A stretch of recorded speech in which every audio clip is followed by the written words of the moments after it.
Muito obrigado por você estar assistindo a este vídeo. O meu nome é Leonel Lacerda, para quem não me conhece, eu sou investidor, faço operações de longo prazo e também trader, faço operações de curto prazo na bolsa. Operações de curto prazo de swing trading, operações de longo prazo, aquelas que duram meses ou até mesmo anos. Para fazer uma operação de longo prazo, usamos a análise de fundamentos. Para fazer uma operação de curto prazo, a gente maneja o risco olhando o gráfico. A análise gráfica é uma excelente ferramenta para manejarmos o risco, tão somente para isso. Ela não serve para adivinhar o futuro, mas ela serve para a gente montar o trade e verificar se deve ou não fazer esse trade. Gente, vamos olhar aqui o gráfico do índice Bovespa, depois a gente olha esses papéis aqui, ó. Vale, Petrobras, Suzano. Depois eu vou estudar aqui dois pedidos, né, JHSF3, BRF. Depois a gente olha os bancos e vamos terminar com as siderúrgicas. Vamos olhar aqui o gráfico do índice Bovespa. Observem que depois dessa enorme alta aqui, o índice teria que necessariamente corrigir. Essa correção veio, uma correção forte, parou num ponto de suporte. Vejam que aqui foi topo, topo rompido vira suporte, aqui foi fundo, esse fundo também é suporte. Então nós temos um suporte importante aqui em 76 mil. Se perder 76 mil, na minha opinião, pode buscar os 74.900 pontos, 75 mil pontos aqui embaixo. É esperado para os próximos pregões um repique, tá? Vamos ver se esse repique vai acontecer. Se acontecer, 78.900 pontos, na minha opinião, é uma resistência imediata. Por quê? Porque aqui passa a média móvel de 21 períodos e também a média móvel de 9 períodos, que é essa linha azul mais fina.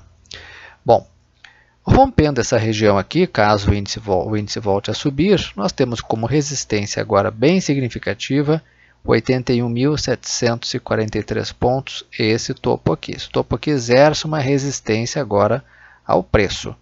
Eu quero mostrar para vocês o gráfico semanal do índice Bovespa. E a gente vai ver que essa queda que ocorreu essa semana, ela era importante.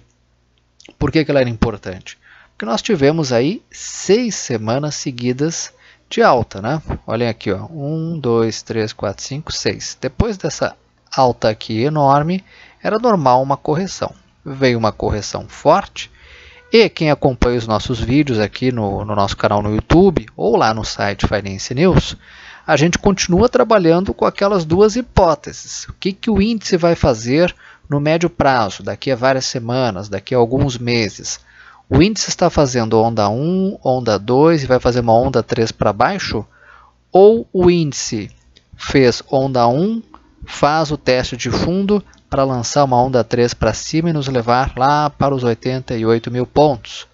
É o que nós estamos, são as duas hipóteses com as quais nós estamos trabalhando já há várias semanas. Quem é que vai decidir isso aqui? Na minha opinião, as eleições de outubro. Que, aliás, falta pouco tempo já, né, pessoal? Bom, depois do estudo do índice Bovespa, vamos olhar agora o gráfico de Petri 4, as ações preferenciais da petroleira. Com relação à Petrobras, observem que o papel chega a romper essa região aqui, que era uma resistência, mas depois volta e faz um recuo forte e encontra suporte onde? Na média móvel de 21 períodos. Essa linha azul mais forte. Média móvel, gente, sempre é suporte, aqui nesse caso, tá? Quando o preço passa para baixo da média móvel, no caso o preço está aqui e a média móvel está em cima, aí ela é uma resistência. Então, nesse caso aqui, ela é um suporte e vejam que a região de 19,50 é um suporte bem importante para Petrobras, para Petri 4. Então, aqui é o momento do papel começar a reagir. Se reagir, na minha opinião, tem aqui uma resistência de curto prazo, em 20,34, essa região aqui. Se continuar subindo, gente, busca aquele topo de novo, 21,52. Tá? Caso esse papel continue caindo, o próximo suporte relevante, 18,77. Lembro a todos que Petrobras, se conseguir romper 21,54, essa região aqui, pode fechar o gap, tá? Que é esse gap aqui, ó. Aí a próxima resistência, 23 com 25, 23 com 20, tá? Esse patamar aqui. Mas para isso, o que nós precisamos? Que essa subida aqui seja feita com aumento de volume.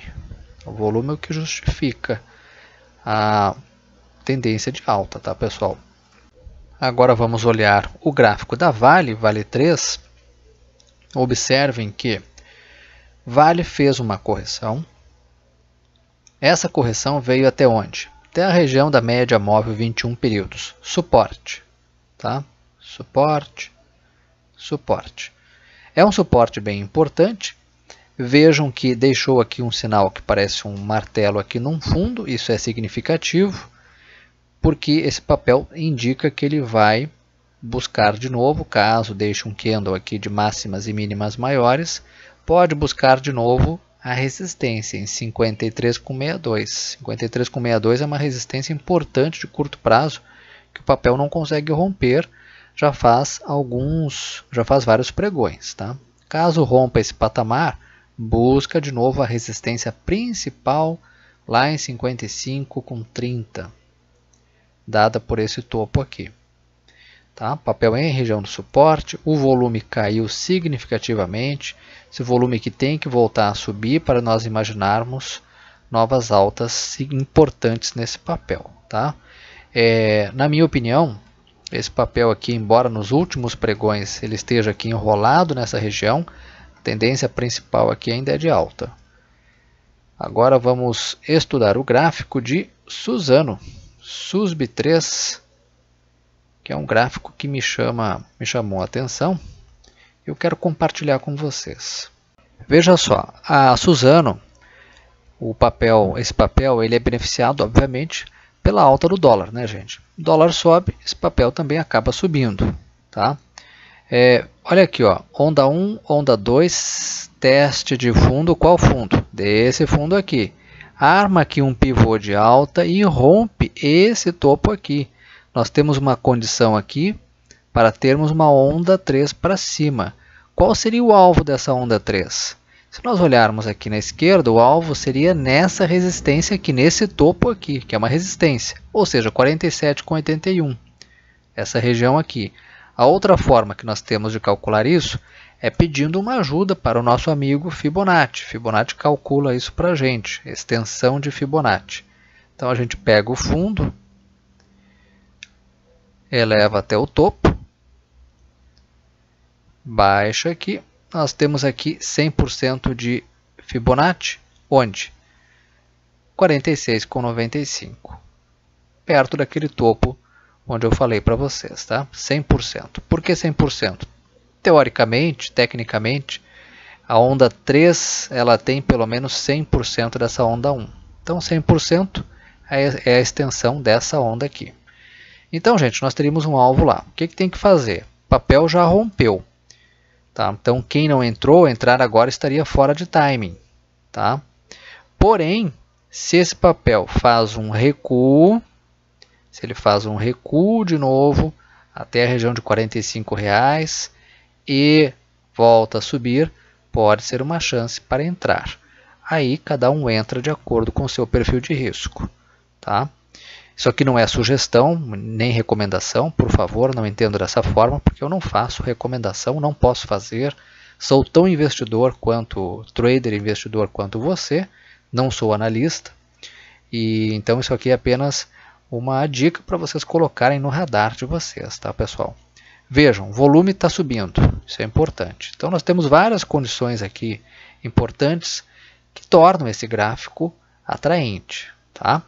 É um gráfico que eu deixo como sugestão para vocês. Agora vamos ver dois pedidos, JHSF3 e BRFS3, Brasil Foods. Vamos começar por JHSF3, depois a gente olha BRF. Com relação a JHSF, esse papel, em primeiro lugar, tem que tomar muito cuidado, tem que manejar bem o risco, não dá para aportar muito capital num papel que vale aí R$ 1,15. Tá? Qualquer variação de centavos para cima ou para baixo é uma variação percentual alta. Então tem que tomar cuidado com esse papel, com o manejo de risco dele na carteira. Para mim, gente, R$ 1,30 é o patamar, é a resistência que esse papel tem que romper. Se não romper R$ 1,30, nada feito. Se romper, até pode ficar interessante. Tá? Nesse momento, o papel está em uma região de suporte, esse suporte na médias móveis, né? Média móvel de 21 períodos e média móvel de 9 períodos. O papel sobe, depois faz um recuo, tem que ver se ela vai armar aqui um pivô de alta e romper aquele patamar que eu falei para vocês de 1,30. Tá? O volume subiu até consideravelmente, tá? Acho que é um aspecto positivo. E então o que eu tenho para dizer sobre esse papel era isso. Vamos ver agora o outro, que é BRFS3, Brasil Foods, BRFS3. Papel que divulgou balanço na última sexta, papel caiu forte na última sexta. Esse papel foi pedido para que eu fizesse um estudo lá no YouTube e o pedido foi feito há alguns dias, quando esse papel estava aqui ainda. Tá? Quando ele estava aqui ainda, poderia sugerir aqui uma consolidação. Tá? Veja só, o papel perde o seu fundo aqui, né? Perde isso aqui, ó, e desaba bonito. Teria dado uma bela de uma venda, né? Então, quando cai aqui, opera vendido. Muito bem, gente. Na minha opinião, nesse momento, nada a fazer no papel. Tá? Nada a fazer mesmo. O volume aumenta com o papel caindo. Significa vendedores ganhando força nesse papel. Tá? Não podemos aqui adivinhar o fundo. Não sabemos se isso aqui é o fundo. O fundo pode ser um pouco mais embaixo. A BRF, gente, vamos ver aqui onde é que ela encontra um suporte. Tem até um suporte aqui mais ou menos relevante nessa região aqui, ó.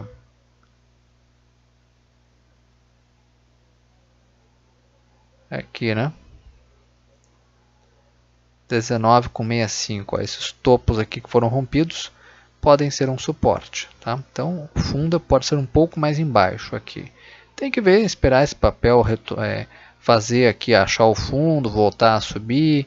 Enfim, tem que esperar um monte de coisa nesse papel. Operar vendido agora também já é assumir risco demais, porque já caiu forte. Quem tinha que ganhar com a venda já ganhou. Deverá embolsar os lucros aí nos próximos pregões, né? Então, operar vendido é perigoso, operar comprado tem que esperar o papel, pelo menos encontrar um fundo, repicar, testar o fundo e voltar a subir de novo. Tá? Nesse momento não vejo nada a fazer. Vamos seguindo aqui o nosso estudo, agora vamos olhar dois bancos, Itub4 e BBAS3. Vou começar por Itub4. Ressalto que os papéis dos grandes bancos, o setor financeiro tem muita força na carteira teórica do índice Bovespa. Então, se esse setor cai, se os papéis dos grandes bancos caem, é óbvio que o índice Bovespa tende a cair, porque esse setor exerce uma pressão negativa muito forte. Foi o que aconteceu na última sexta, né? O índice caiu com força, pressionado principalmente pelos bancos. Itaú, gente, não tomou conhecimento do suporte aqui nas médias móveis, foi caindo, caindo, caindo, inclusive perdeu esse suporte aqui, 43,43. E onde é que ele parou, gente? Bom, ele já parou pertinho de uma outra região de suporte, aqui em 42,78, que é exatamente essa região aqui, ó. Olha aqui, ó, tem um topinho aqui. Mais embaixo, o próximo suporte, na minha opinião, de Itaú é aqui, ó, 41,80. Esse é o próximo suporte relevante, caso continue caindo. Tem essa região aqui onde houve uma acumulação e aqui tem esse topo. Rompido, topo rompido, agora vira suporte, tá? Tem que esperar ver onde é que vai ser o fundo disso aqui. Nós não podemos dizer que o fundo é aqui ainda, tá? O papel tem que deixar aqui um candle de máximas e mínimas maiores, né? Se voltar a subir, enfrenta uma resistência aqui em 45,45, que é onde passam agora as médias móveis, tá?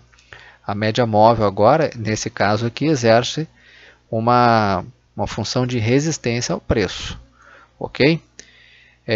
Quero olhar com vocês o gráfico semanal de Itub4.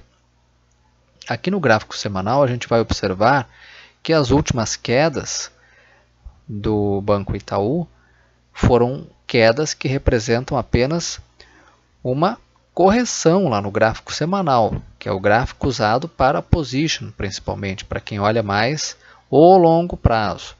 Então, aqui nesse gráfico, olha só, o que nós temos aqui? Tão somente uma correção forte num único candle, né? Mas é tão somente uma correção dessa enorme onda 1.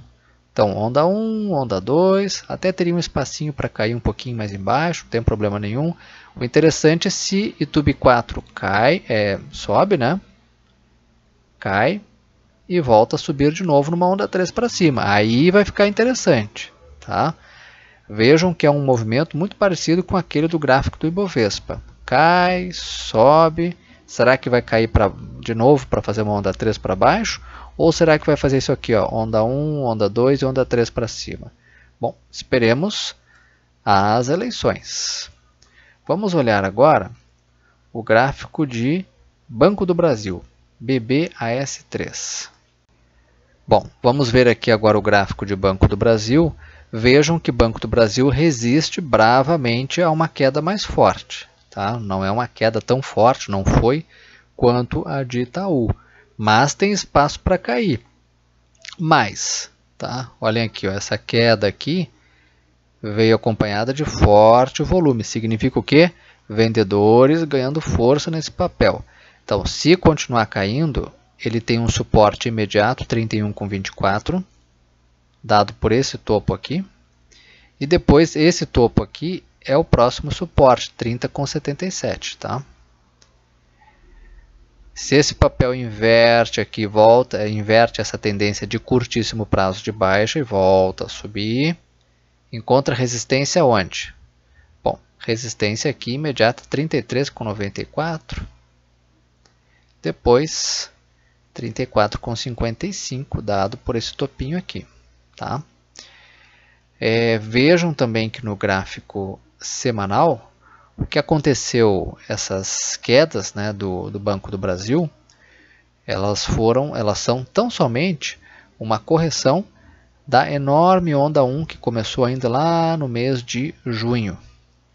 Vejam só, uma alta forte, é normal que agora faça uma correção, tá? Essa correção pode vir até aqui, ó, 30,28, onde ele encontra o suporte da média móvel de 9 períodos no gráfico semanal. Muito bem, depois de olhar os bancos, vamos seguir para as siderúrgicas. Eu vou começar com o ZIN5, a Usiminas. Usiminas, com a notícia da explosão de parte da unidade lá em Ipatinga, Minas Gerais, o papel derreteu e o volume aumentou consideravelmente. Tem que tomar cuidado com isso aqui, porque significa que vendedores ganharam força. Bom, embora seja aqui um candle isolado de forte queda, né, observem que o papel já estava recuando. Então, gente, tem que analisar com cuidado agora os ZIN5. Nós não sabemos se R$ 8,00 é o fundo. O papel tem um suporte, na minha opinião, 7,50. Chegou a tocar, chegou aí pertinho de 7,50, tá? 7,50 é um suporte. Se você está interessado em fazer aqui uma compra para aproveitar um possível repique, tem que tomar cuidado, porque o repique aqui só ocorre, na minha opinião, se deixar um candle de máximas e mínimas maiores. Se deixar um candle de máximas e mínimas maiores, até pode haver um repique e a resistência é aqui já em 8,76. Aqui o preço pode bater e voltar a cair. Então, nesse caso, o que eu tenho a dizer é operar repique nessa situação aqui de Usiminas é altamente arriscado. Operar repique, de uma forma geral, já é arriscado porque a relação risco-retorno é muito ruim. Tá, aqui tem que tomar mais cuidado ainda, né, gente? Nesse momento, Usiminas, o gráfico diário, pelo menos, inspira cuidados, tá? Se a gente olhar o gráfico semanal, a gente vai ver que essa queda toda aqui é tão somente, né, um candle de correção depois dessa alta enorme. Mas aí é para quem olha mais o longo prazo, tá? Para quem olha o curto prazo, a situação é essa que eu acabei de falar. Vamos ver agora o gráfico de CSNA3. Com relação à siderúrgica nacional, depois dessa alta enorme aqui, em algumas poucas semanas, era normal que houvesse uma correção. O papel até chegou a romper esse topo anterior, mas foi uma correção com os vendedores ganhando força. Então havia todos os sinais de que poderia haver uma correção forte. A correção veio, tocou na média móvel, volatilidade enorme aqui desse papel, na média móvel de 21 períodos, né? Encontrou suporte, deixou um candle aqui que sugere que pode ocorrer um possível repique desse papel. O que eu tenho a dizer, né, gente? Bom, tem que esperar, tem que ver se vai deixar um candle de máximas e mínimas maiores aqui. Se ocorrer um repique, a resistência que esse papel tenta buscar é 9,98, R$10. É esse o topo aqui. Não estou dizendo que vai até lá, estou dizendo que existe uma probabilidade, mas é repique. Repique é muito arriscado de operar. Tem gente que opera, se dá bem, tem outros que operam, se dão mal. Enfim, eu não gosto de operar porque a relação risco-retorno é muito ruim. Tá? Não sabemos se o fundo desse papel foi realmente aqui. Vamos olhar agora GGBR4. Agora vamos olhar então Gerdau, né? Observem que esse papel fez uma onda 1. Depois dessa alta precisava fazer o quê? Teste de fundo, uma correção. Essa correção veio até uma região de suporte, interessante, né? Tem que ver. Até pode cair mais um pouquinho, ou pode fazer uma correção no tempo, ficar andando de lado. O interessante é que após isso aqui, se esse papel fizer aqui uma alta, né, gente, pode ir lá buscar os 18,25, que é aquele topo anterior, tá? Mas isso para quem olha um horizonte de tempo um pouco maior, né, o médio prazo, porque esse é o gráfico semanal. Quero mostrar para vocês agora o gráfico diário de Gerdau. O gráfico que a gente usa para swing. Nesse tempo gráfico aqui, observem que o volume aumentou, com o gráfico caindo, mas são os candles vermelhos, portanto, significa que esse volume aqui, que aumenta, é o volume de vendedores. Então eu ficaria com o pé atrás, mesma situação das outras siderúrgicas, né? Ficaria um pouquinho com o pé atrás, embora esse papel tenha vindo até uma região de suporte, tá? Olha aqui, ó, suporte, topo rompido, né? Suporte. Pode haver o quê? Pode haver um repique, tá? Se esse repique ocorrer, essa região aqui de 16,62, 16,72 é uma região de resistência imediata. Aqui pode ter uma resistência. Caso continue subindo, pode buscar 17,30, que é esse topo aqui que também tem resistência, tá? Como eu já falei, eu particularmente não gosto muito de repique. Quem gosta de repique, como diz muita gente por aí, muitos traders, né? Quem gosta de repique é a escola de samba. O repique para swing trading, ele dificilmente tem uma relação risco-retorno adequada. Então a gente procura não fazer, a gente trabalha com uma relação risco-retorno que seja mais confortável, né, gente? Com possibilidade de ganho alta e possibilidade de levar um stop pequena. Olhem aqui, ó, a situação de metalúrgica Gerdau também é parecida, tá, com a de GGBR4, né, gente? O papel vem aqui, se segura numa região de suporte, até toca um suporte em 7,40, que é esse topo aqui, ó, topo rompido vira suporte, e pode aqui, né, gente, se deixar um candle de máximas e mínimas maiores, ficar interessante e buscar aqui a região de R$8, que são essas resistências aqui, né, que é uma região de resistência importante que ele não consegue romper. O papel, de uma certa forma, tá, ele está acumulando aqui no topo, olha só. Só que para mim tudo é uma acumulação entre R$8 e 7,40. Isso aqui, se a gente olhar lá no gráfico semanal, nós temos aqui um mastro e flâmula, tá? Se romper nessa flâmula para cima, isso pode gerar uma entrada, principalmente se for com aumento de volume aqui embaixo, tá? Mas isso é história para daqui mais alguns capítulos, mais alguns pregões, mais algumas semanas talvez, né? Gente, por hoje era isso, eu agradeço a atenção de vocês. Estarei viajando nas próximas semanas, vou procurar fazer o vídeo menor, mas não deixarei de atender vocês. Caso tenham qualquer dúvida, por favor, me escrevam, né? Seja por e-mail ou deixem um recado de vocês aqui no canal do YouTube. Até a próxima semana.